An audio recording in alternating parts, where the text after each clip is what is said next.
marriage was like at the top of my list. And I just remember looking at Addie and thinking, she's amazing, she's beautiful, she's talented.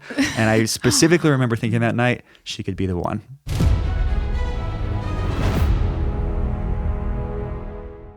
Welcome to The Legacy Show. I am your host, Nick Sales, and here we have our very first guest, which is the most important person in my world, my wife, Addie. Welcome, Addie. Hello. Thank you for being here. We have some really fun things planned for this specific episode of the podcast, but for the podcast in general, we're going to be having a lot of fun guests coming on. Addie is my first guest, but we'll be having other guests, YouTubers, influencers, friends, people that I really look up to. And really the reason of having this podcast is to learn from incredible people, to learn what made them to be that way. But then also, since this is called The Legacy Show, I want to hear about other people's legacies and kind of like the good that they're trying to bring to the world, the good that they want to do in the world, what they want to leave behind, what they want to be known for. So Addie, she is absolutely amazing. We have been married for almost 4 months now, and it's been great. Marriage is awesome. But I wanted to have a conversation with her, really I want you guys to get to know her because I just know that she's so amazing, and everybody should have the opportunity to meet Addie. So Addie, go ahead and give me a little bit of your background about kind of like what made you want to do the things that you do now, and then kind of tell me about the legacy that you want to bring to the world and the good that you want to do in the world. Yeah, that is a great question. So my former name is Addy Clark. I grew up in Washington State, and I went to school at BYU, Idaho, and was really just enjoying life. Around that time. I love the outdoors, love to be in the mountains and swimming and biking and all the things outside. And when she says that she loves the outdoors, I don't think you guys understand how much she loves the outdoors. She has done some crazy things. She did a 3-day wilderness survival kind of like experience in the desert where they literally had like a couple of like, what did you guys eat? So on the 3 days of desert survival, we didn't bring any food with us. Our one thing was we could each carry 32 ounces of water. That was like for emergency. I mean, that'd be for anything. And it was with a group of 13 of my friends. And so we just said, yeah, we're going to eat any food that we find or water just out in the desert too. We're like, which is pretty dry, you know? And we were lucky because we left for desert survival on a Monday and it had rained the Saturday night before. So there was like lots of potholes that we could find water. But yeah, we just were kicking it out there, ate a couple different cactuses. And then, yeah, we would just find water down in like these canyons that would be kind of hard to reach down to. We'd have to climb these rocks, and then we would make a line of us, like 12 people. And just kind of, we had these 7 metal cups that we brought, and then we just passed the metal cups up the line, and then we'd pour all of the water that we found into the empty Nalgene that we had, and we'd share that water. It was pretty sweet. And what was it like by the end of those 3 days? Were you just dying? Oh my gosh. Well, the thing was, I was like, gosh, I'm going to be starving. But the second day did really great, actually. And I was super surprised. Our bodies are incredible.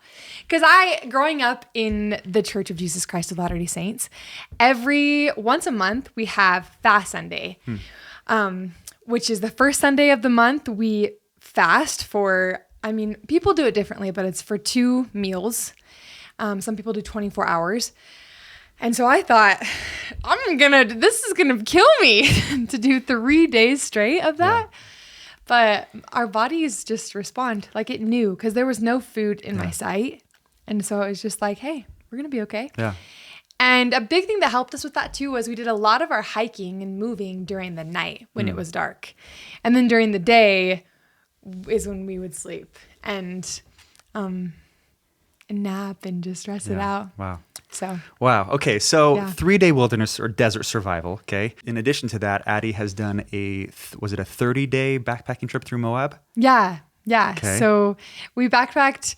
Well, so we were kind of backpacking, but more than anything, we were camping, I guess. Mm-hmm. during that time, we were canyoneering, whitewater rafting down Cataract Canyon, the Green River. And then we went and rock climbed on Wall Street there in Moab.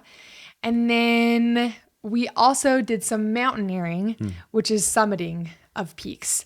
And so we went out to the La Salle's mountain range, and there are these 5 peaks that are above 12,000 feet. And so it's a really, really cool hike. We left that morning at like 4 a.m. Wow. And then we just hiked up and down these summits and into these saddles, and then got back that night really late. Wow.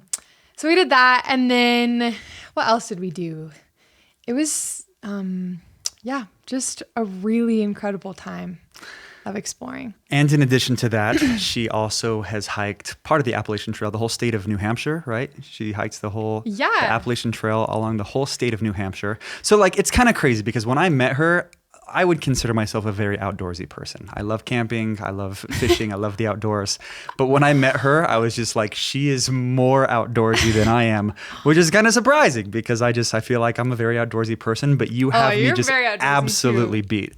So that was one of the first things that attracted me about Addie. Maybe we should tell the audience how we met and all of that. That's kind of a fun story. Oh my gosh, yeah, okay. So we met at Evermore, which is like, it's an amusement park, Yeah, it's like a theme park without roller coasters. It's basically like what would you say? What's that? I would say like medieval. Yeah, like medieval. Yeah, medieval. They have cottages and castles, and you go on these quests and adventures. And and you're trying to gain like coins. Go on a quest. To win something. Something, yeah. I don't know what. But I had just moved to Utah, and what I remember, so I was taking classes online, and I had a lab for anatomy and physiology to finish. And anatomy and physiology, it was a doozy. But a friend called, and she was like, "Hey, we should go to the activity at Evermore." Our church was a bunch of young people were going out to it. And so I was like... And by young single adults, so like people our age. Yeah. So like in their 20s, yeah. So not a bunch of just 4-year-olds. That's a good point. But yeah, so we went together to Evermore. We were like kind of like, feeling it out. And there was this train that we could go on for a ride. So we're like, yeah, cool. And my friend was good friends with you. Mm-hmm. And so you guys met up. Yeah. And then... Well, this is interesting because at the time of my life, I did not have any friends who were girls unless I was romantically interested in them. There was one exception, and her name was Savannah. She was like my only friend that I had that was a girl, that there was like no romantic interest in there, but she was just cool. And so she was going to be there at the event, and I was like, hey, let's like meet up and hang out and everything. She's like, yeah, that sounds great. So she was with Addie. We met up, and then Addie was there, and Savannah kind of introduced us. And we're like, oh, hey. So as we're walking around, Addie and I just start chatting, and Addie tells me that she's really into music, and I'm really into music. Yeah. And Addie tells me that she's really into the outdoors. I'm like, I'm really into the outdoors. So I was like, this is an incredible person. And I just remember thinking on that first night, I was very big into dating. I was 29 years old, still unmarried. Like marriage was like at the top of my list. And I just remember looking at Addie and thinking, she's amazing. She's beautiful. She's talented. And I specifically remember thinking that night, she could be the one. Oh my gosh. And now she's my wife. That's amazing. And I mean, yeah, one thing that I always tell people when they ask me about meeting Nick, I just said, because same. I mean, I'm 25, and so I've done a little bit of dating. Not like, wow, I've dated every person ever. You haven't dated all of Utah Valley like I have. I haven't. but I remember Nick having a special aura about him. That's what I always tell people. Like, yeah, I have a pretty good eye for noticing tall guys. I'm 6 feet tall, and so... kind of naturally noticed. Yeah. But Nick had a different energy about him that I was like, I have to spend more time with him. Even if he's like just an acquaintance, like that's fine. Yeah. I just wanted to be near him. Yeah. So it was interesting. So we chatted a bit that night. At the end of the night, we were heading back to our cars, and Addie, she like yells back at me. She's like, "Hey, we should hang out sometime, have like a jam session, play music." And I was like, "Yeah, that sounds great." But I was too nervous to get her number. I was just like, "Oh, I don't know." So I end up texting Savannah, our mutual friend, and I was like, "Hey, does Addie have an Instagram?" I tried to look her up on Instagram, and she didn't have one. And Savannah's like, "I don't think so." And I was like, "Oh, well, could you maybe give me her number?" And she's like, "Yeah." And so I got her number. We started texting. But then funny enough, I think it was the very next day, there was like a dance party going on. Yeah. So then we ran into each other at a dance party too. I think before that, there was that devotion. There was like a No, that was after. fireside. Oh, that was after? Yeah, because I remember I put my arm around you for that. Oh, yeah. Yeah, so I think it was the very next day there So was the like next this dance day, party going on. Yeah. There was the party, yeah. And we ran into each other at this party, but Nick had texted me and he had asked me on this date and like to go to the aquarium, and which I usually would think it's pretty awesome. But there was some of my favorite artists coming to Salt Lake City, Dame Shay and the band Camino. Yeah. And I was determined to find some concert tickets. And so and I found some. I found two. And I was kind of thinking like, okay, I had like a couple other friends that I could ask, but like I said before, Nick Sales had this energy that I don't know, it's like weird. Like, I don't even know how to put it into words. Different aura, like I said, that I was like, had the courage, so much so, to just say to him, "Hey, so I know that like we just met, so like it's totally okay. If not, it's a big commitment, but would you want to go with me to this concert?" Yeah. And I'm going to sneeze. Bless Oh you. my goodness. And I am very frugal. Like if you know me, you know that I do not spend any money on my anything gosh. unless it's like camera equipment. Yeah. And so tickets were like, I don't know, $60 or something this concert. And I was like, "Ooh, I don't know." But I was actually surprised at how willing I was to say yes and say like, "Yeah, I'd love to go to this concert with you." Yeah, because I said to him, I was just like, "Would you want to go?" And I'm kind of thinking that he might say, because like I said, he has this, he seems like a responsible guy. I feel like he's going to be, "Oh, well, like, hey, that sounds fun, but like, maybe let's go to the aquarium, you know?" Yeah. And he literally said, "Totally." Yeah.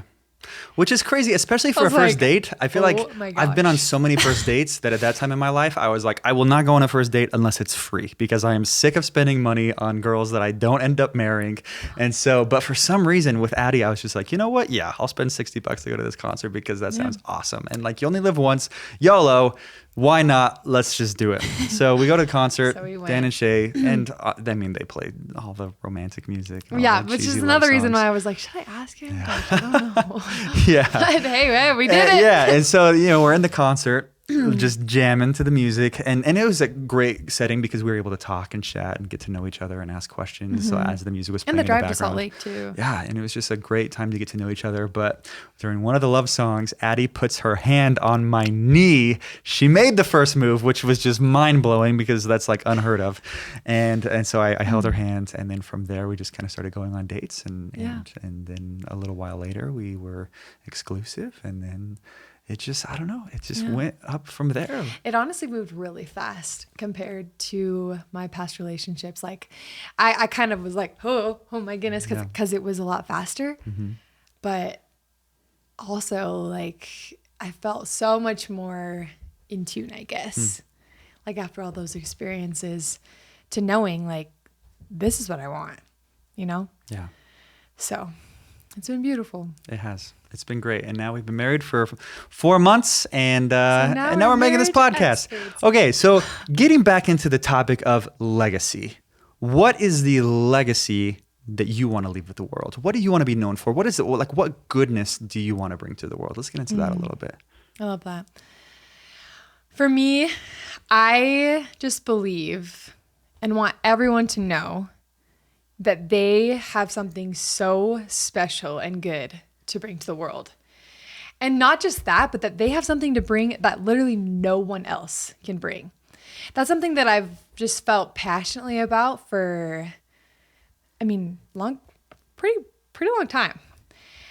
And I felt that even stronger after I had an experience in my life about 4 years ago that could have taken away my life. I was in a car accident that was really serious.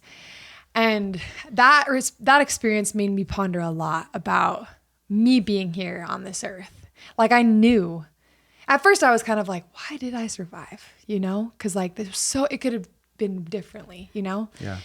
Well, going into a little bit more detail about that accident, what happened, and then the hospital and broken bones and all that stuff, just so that everybody knows like truly how traumatic of an experience it was for you. Well, I know that there are experiences that are harder that happen in life. And I've had friends who have experienced harder things, even in car accidents. So I feel very fortunate. My accident was right before Thanksgiving. I was traveling with two girls that I had met that day. And they were friends with my friend. And we went off the road because we hit black ice and then rolled 3 times and hit a tree. And when we hit the tree, my body just kind of slipped right out of my seatbelt, and I was ejected out the back window of the car.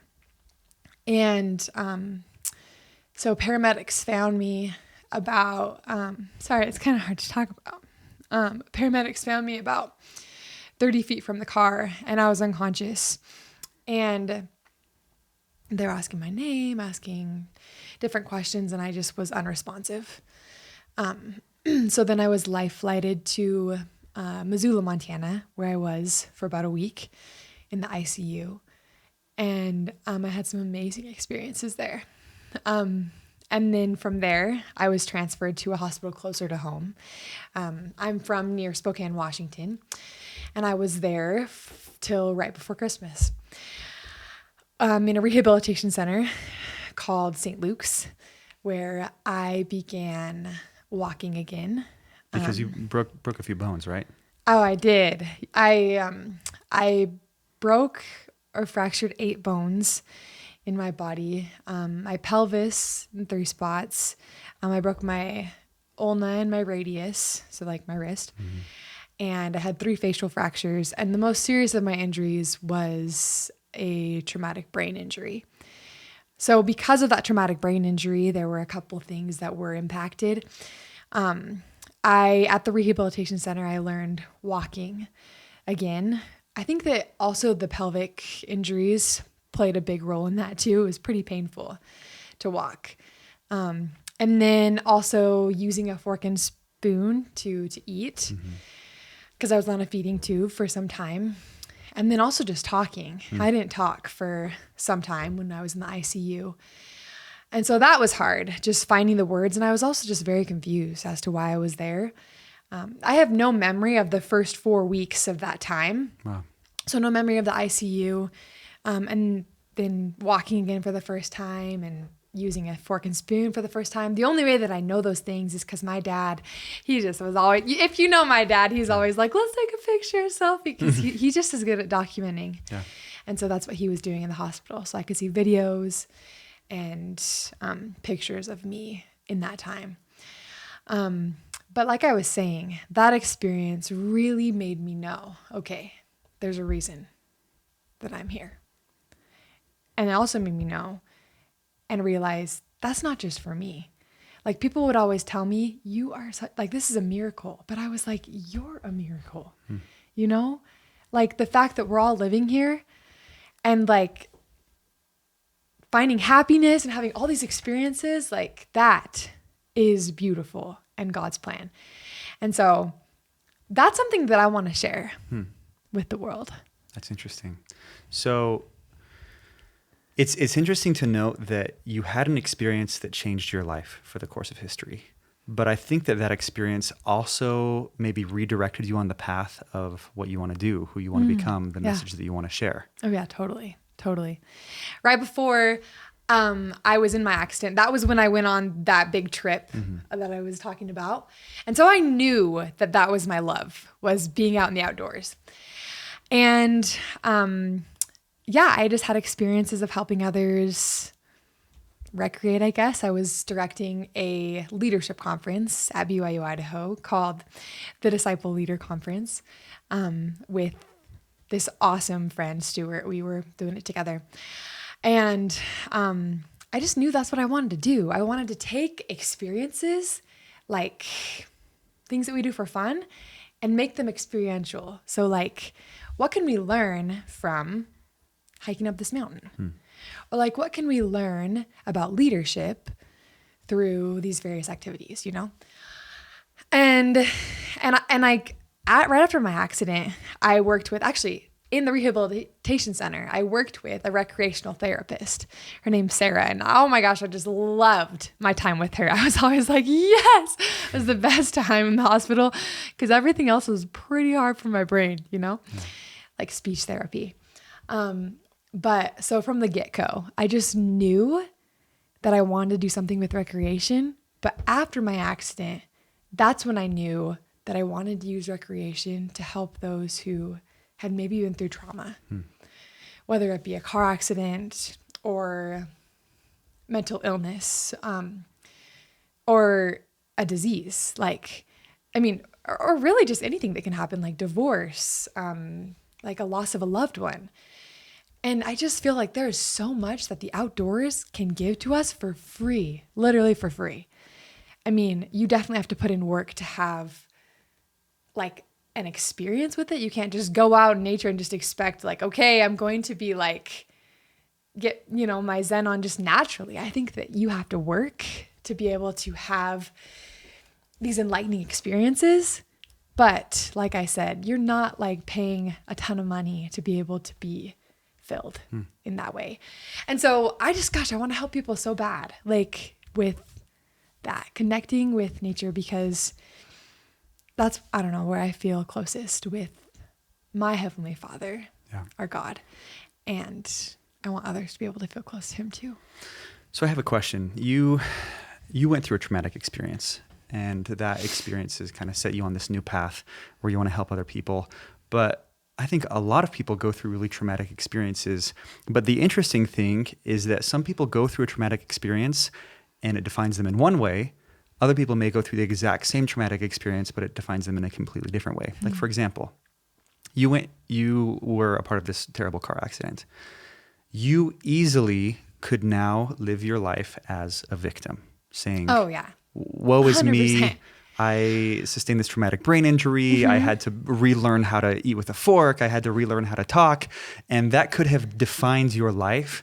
And you could have said, hey, that's just the way that I am. I am a person with a traumatic brain injury. And now because of that, I'm going to live my life in a certain way, kind of living as a victim. Oh, totally. And I've actually, to be honest, I have, unfortunately, I have lived that way in times in my life. And it's what does that do for you? It honestly, I think that living as a victim, you never feel satisfied. Like living as a victim, it's harder to notice the good that's going on in your life. Why do you think some people choose to live as a victim? Well, I think that we fall short naturally. We're all human, and so we all have imperfections and weaknesses, and lots of times we don't want to be seen that way, right? And so I know that you can easily use, whether it be a traumatic brain injury or a hard experience that you had, like maybe a failed test, or like you just had you were just in a car accident, or you lost a loved one. It'd be easy to use those things as a buffer, right? Like, I think that we all as humans have weaknesses, ways that we fall short. I know for me, I'm always late. Like, I'm trying to be better at that. But I think that when we have experiences that have pulled us back, whether it be a traumatic brain injury or even like other experiences like a failed test or losing a loved one or maybe mental illness, it can be easy to use those things to defend the way that we're falling short. Because none of us want to be falling short. Like, we all want to be seen as achievers and like do-gooders, And so I think that maybe that's a reason why. Yeah. I also think that it's easy to notice what's wrong in situations. And oftentimes, like, if we would just choose joy, like if we would just choose to see the good around us, oh my gosh, like it's just such a game changer. Like ultimately, you just feel more peace and happiness. I agree. I think it is the easier route to say, woe is me, or to say this terrible thing happened, please feel sorry for me. I think that there is some kind of validating feeling that comes from that where to be honest, it feels good to get that attention. Well, yeah, I was just going to say that. We all want attention. And so if we like have to use pity, it's like, I don't really care what I'm using. If it's pity, if it's sympathy, or if it's achieving, it's still attention, you know? So, okay. So you said that there was a time in your life when you chose to live your life as a victim, as opposed to, I'm hoping that now you're at a time in your life where you're not choosing to live as a victim. Tell me about the kind of contrast that you've had from the time in your life when you did live as a victim to now the time in your life when you are not living life as a victim, or I guess trying not to live life as a victim. What are the differences that you're seeing like that? And maybe what advice could you give to someone else who has gone through a similar traumatic experience? And what can you say to them that can help them in their journey? I just think that it brings us so much more joy to be able to walk together through things. So like for myself, if I'm trying to do life alone, like if I'm trying to just be like, oh my gosh, I'm a victim of a car accident and having a brain injury. And then like, because I'm such a victim, like I'm not really wanting to help others with that. I'm just like, no, I'm the one who needs help. Then I'm always waiting for people to come to me. And I've received this counsel in the Book of Mormon, actually. It talks about the concept of acting versus being acted upon and how it's important for us to act and to take things into our hands. And I think that as a victim, like I'm waiting for people to just come to me to be acted upon. It's kind of like a rock. Like a rock literally just sits there and it waits. Like it can move, but the only way that it can move or fly or be like changed like into a different color is if somebody does something to it, you know? And we aren't rocks, you know? And so I think that with a victim mentality, that's what you're doing. Versus if you're living as, instead of a victim, but a survivor, you're wanting to go and like do more with your life and use that experience. I mean, maybe you don't do something big with that experience. You don't have to, I don't think you have to become like, if you break your leg, that you have to be an advocate for those who break their leg. Maybe you do though. Like, I think that's cool. But what you do instead is you realize, wow, that was a really hard experience when I broke my leg. And when other people are experiencing that, like, and maybe not even just a broken leg, but a broken arm or a broken heart or maybe a broken mind. I don't want to say broken mind because I don't think that, I don't know, maybe all of our minds are a little bit broken. But that you would have more empathy for that person, and then you'd be able to be more understanding and maybe be able to be an influence for good in their life, or just someone that would help them to not feel as isolated in their trial. When you were talking about that, I kind of thought of a funny experience. I remember one day when I for sure had a victim mentality, and it's kind of ironic because that day was my birthday. I think that we have maybe all had, one of those birthdays where you wake up and you think, today is all about me. I want everything to go my way today. And I remember there was one specific year where I remember waking up and just kind of feeling that mentality of like, I want people to act upon me. I don't want to act. I want everything to be acted upon me. I want people to do things for me. Yeah. I want to be served. Totally. Right. And so I remember going the whole day just like wishing like, man, I wish that this one person, this cute girl that I'm really crushing on would wish me a happy birthday. Or I really wish that my friends would get together and throw me a surprise party. And at the end of the day, none of those things happened that I wanted to happen. And I just remember going to bed that night, just almost like, I think I maybe was crying myself to sleep that night, just thinking like, I just had a terrible birthday. Nothing went my way. But then I kind of like stewed on that thought for the next few days or weeks or months or whatever. And I think I came to the conclusion that having that kind of victim mentality of wanting to be acted upon, that is a victim mentality, and it did not make me happy. So I remember the next year after that, my next birthday, instead of wanting people to do things for me, I remember thinking, there is one time of my life when I'm always happy, and that's when I'm serving others. So I decided to go to Walmart, and I bought a bunch of supplies and toothbrushes, socks, and I made care packages for the homeless. And then I drove around Salt Lake and delivered these care packages. And it was just such a stark just a difference from the year before. Yeah, where the year before I was totally. just like, I want people to serve me so that I can feel good. And then the year after I was like, you know what, I'm going to serve others because I know that if I do that, I'm going to feel good. And I ended up having an amazing birthday. I don't know if it was the best birthday ever, but it was a lot better than the other birthday. And so I think that just kind of goes to show what you were saying, that when you have the victim mentality or the mentality of wanting to be acted upon, there's so much that's out of your control.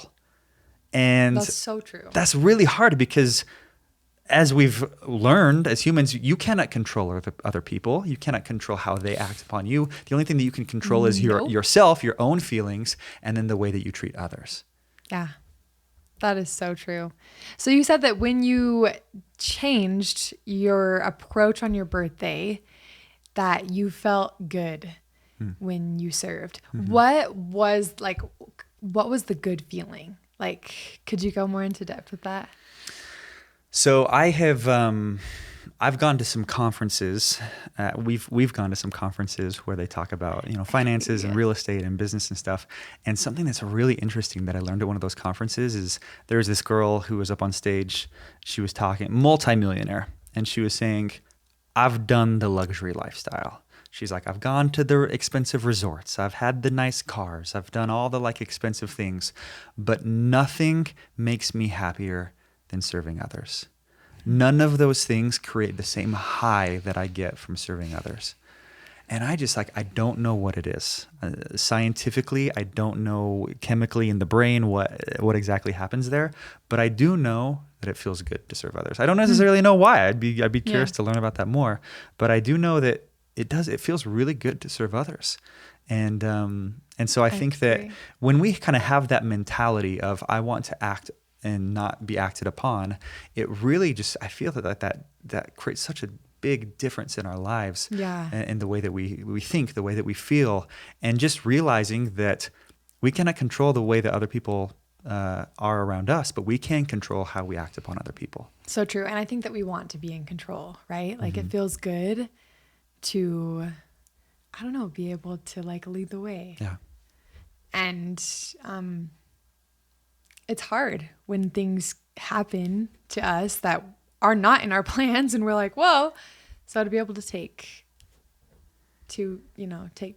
hold of that, I think is a good feeling. I want you to dive a little bit deeper into that, saying that it's hard, because I think that a lot of people may be listening to us and, devil's advocate, think, well, yeah, I mean, you say that it's good to serve people, but have you ever been through this, or have you ever gone through this?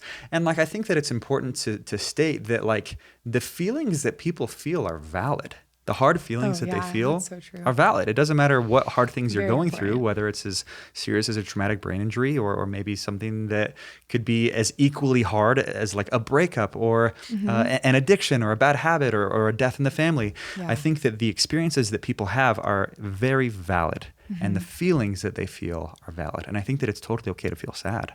I think that it's totally okay to feel those emotions of grief and sorrow. I agree. What I don't think is okay is to let those emotions control you. Yeah.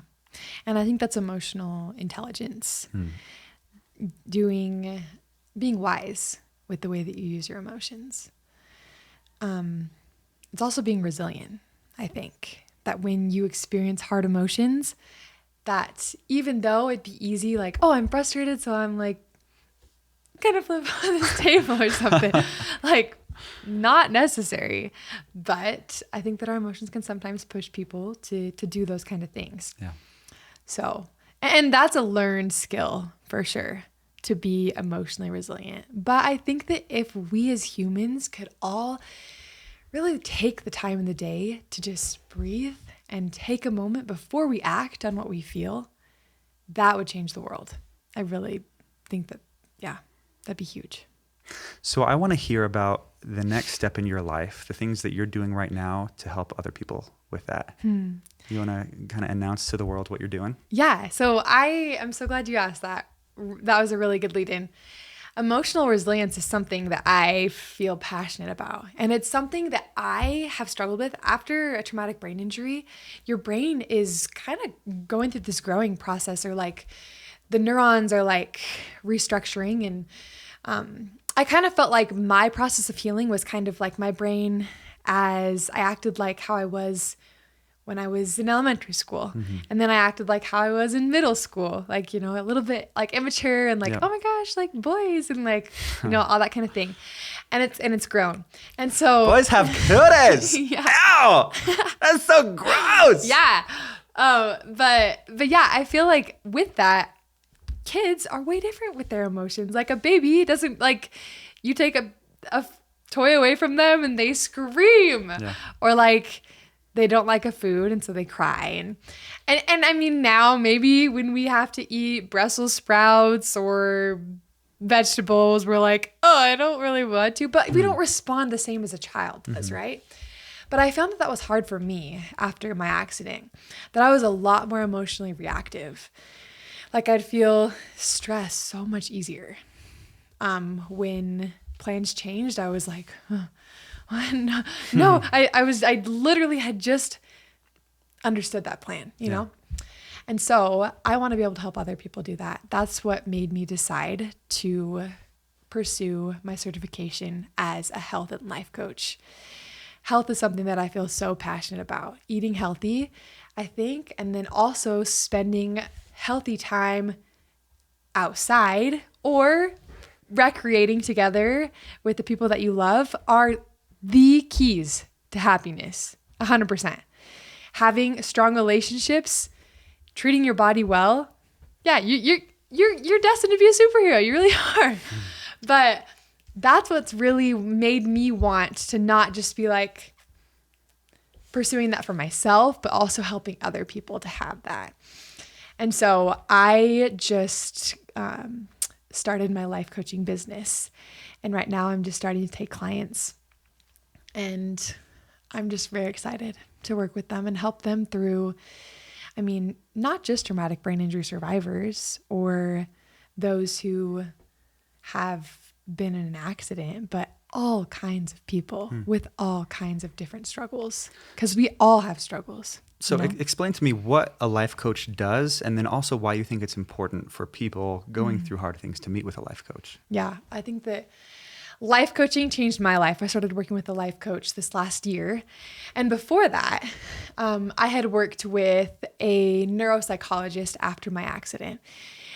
We had talked a lot together. I learned so much from her, just about taking care of myself.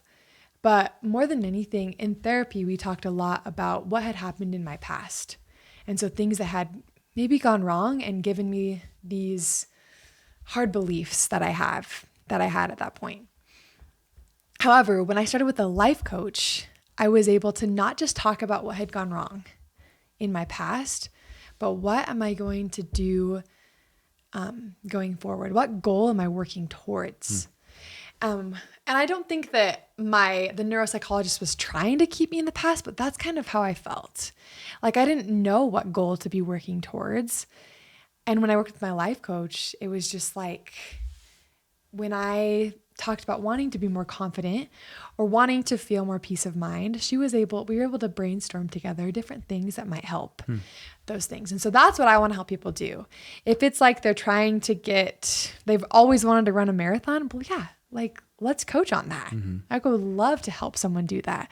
If someone really wants to be better at socializing or just they've had social anxiety and being in groups is hard, I want to help them. Yeah. Okay, how to communicate more effectively. And so my goal is really just to help other people on their path of life through the beauty, because I know that life has so much beautiful to offer, but also when it's like they feel like they're running uphill and it's like, oh my gosh, when am I going to be able to see the beautiful view? Yeah. You know? Yeah.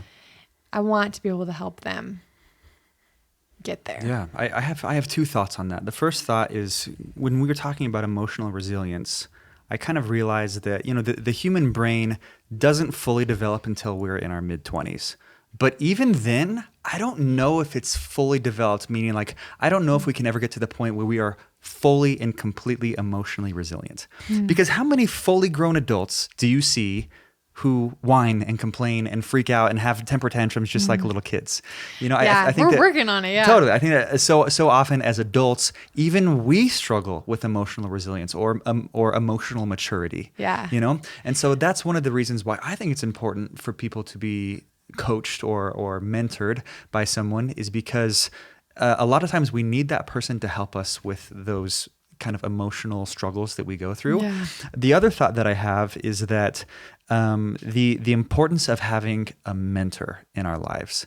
Now, for me, being a filmmaker, I would not be who I am today without my mentors. I have a few mentors that I can think of, but the main two that I can think of is Devin Supertramp or Devin Graham, and then Parker Walbeck. And both of them, they taught me personally, individually, one-on-one. They mentored me on how to become a great filmmaker.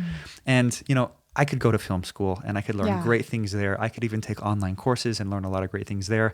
But I could not learn as much as I learned than having a mentor who could help me one-on-one and train me and coach me and teach me personally. And I feel that that's really what a life coach does. A life coach is kind of a mentor who can take a step back, see your life from a different perspective, and then coach and help and mentor you through either the struggles that you're going through or the goals that you're wanting to achieve. Oh, totally. Because if I was, let's say, training to be a professional basketball player, I would want to not just have my eyes to look at my form, but somebody else be looking at my form. Okay, like, how could they help me improve and be a better shooter, right? Like, another person's eyes are going to see that so much better than me sometimes.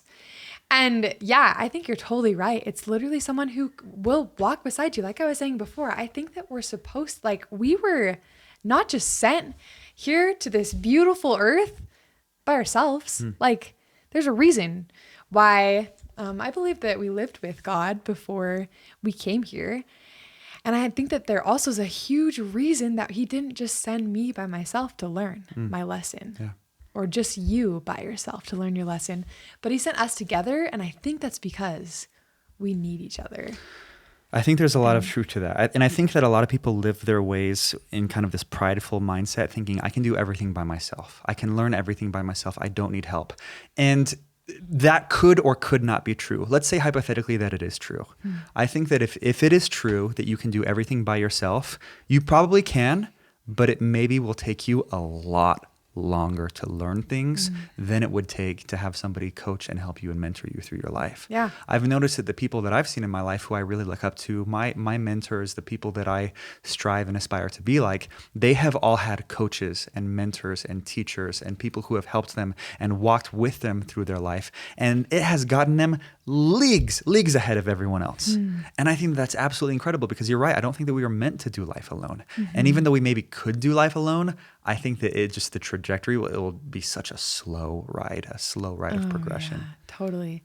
And like I was saying before about believing that everyone has something so unique and good to bring to the table, I think that everyone has such unique experiences as well. Like, my walk of life isn't going to be the same as any person, even if they like have a lot of, like, my siblings have some of the same DNA as me, but our paths are so unique, right? Yeah.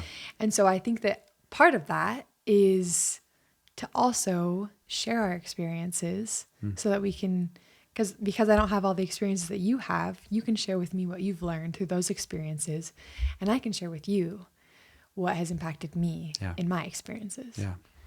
I think that's just such a beautiful thing about friendship, about companionship, about marriage, about like having a therapist or a life coach or a mentor. I think that's such a beautiful concept, just realizing that we cannot do things by our own. Like I cannot live life by myself. I mean, I guess I could, but it would be very lonely, it'd be very miserable, and I wouldn't learn things fast enough. Like that's why I'm so grateful to be married to you, is because like I feel like you help me through the hard times I'm going through, and I don't feel like I would progress as much or as fast as I do on my own as I do when I'm with you.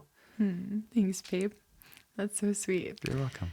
I feel grateful for that too, because I feel that like sometimes the ways that I fall short, actually lots of times the areas that I fall short, I feel you kind of pick up the slack.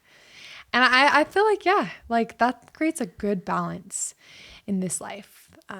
Yeah, I'm a big believer that we all need each other.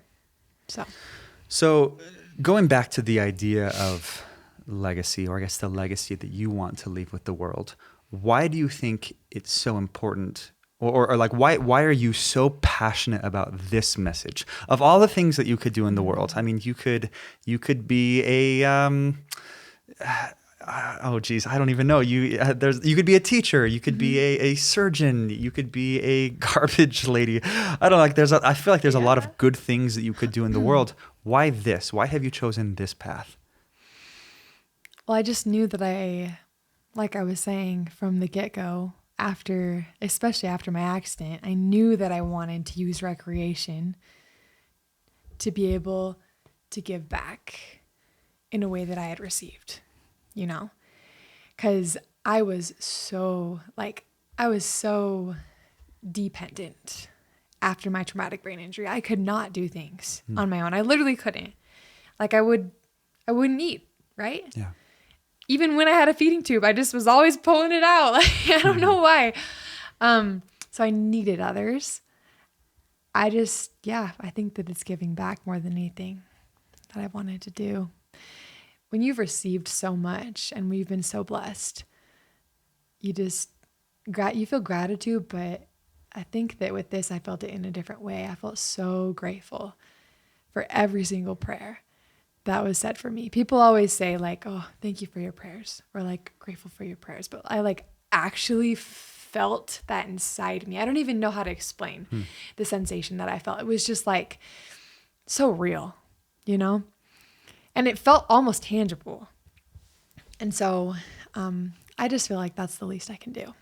So what do you think the ripple effect is of doing those things, of helping other people? How do you think that can affect their lives, but then also the lives of the people that they are in contact with?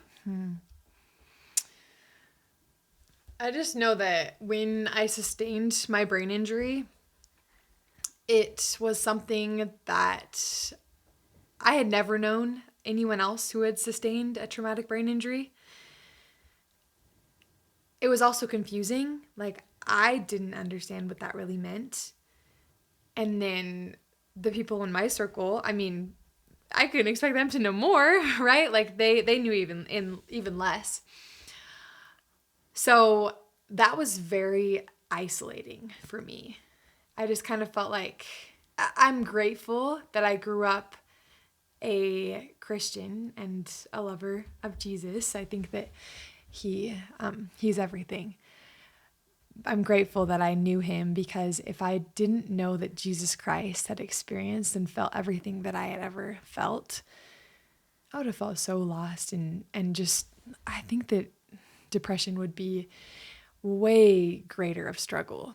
And so I hope that the ripple effect would be that as more people are educated in what a traumatic brain injury is, or what it's like to go through hard things, that we can be more quick to jump in and help one another. You know, instead of like, oh my gosh, I don't know like what that is. Like, what do I say? And like, is that going to make them feel uncomfortable? That we can feel more comfortable with jumping to hold their hand and to give them a hug, and so that we don't have to feel like I'm the weird one. I'm the outcast. I'm the one that no one understands, you know? That's the ripple effect I pray for. Well, what's interesting is that when I see you, and I guess the whole time that we've been dating, the whole time that we've been married, I haven't associated with you, like I haven't categorized you as someone with a traumatic brain injury. Like I know that happened to you. I know that that was an important step in your life, but I personally see you as someone so much greater than that. I don't put that label on you. Thank you. I am grateful that you went through that experience because I now know that that experience can help you lift and inspire and help other people. But I think that that's just the amazing thing about the experiences that we go through. Those experiences, even though they may be negative, we can turn them around, we can find the good from those experiences, and then we can use that to help other people. Mm-hmm. But then that not only helps other people, it also creates a ripple effect where those people can then help other people, and then they can help other people. And I think that that's really the beautiful thing about creating a legacy is that the legacy that you create, it doesn't just affect yourself.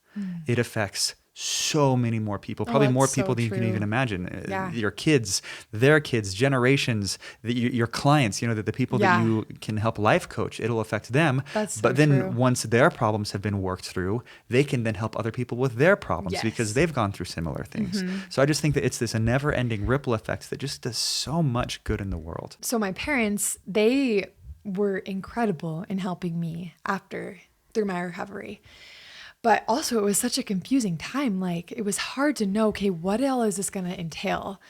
With the doctors in the ICU coming and saying to my mom, she may never walk again. That was so hard. And then to see my recovery was such a miracle. But it's confusing, right? Like every brain injury is so, so unique, especially the one that I sustained. It wasn't just like a focal point in the brain, but shearing of the brain all over, which is when the brain and the skull combine and they're not supposed to touch. But yeah,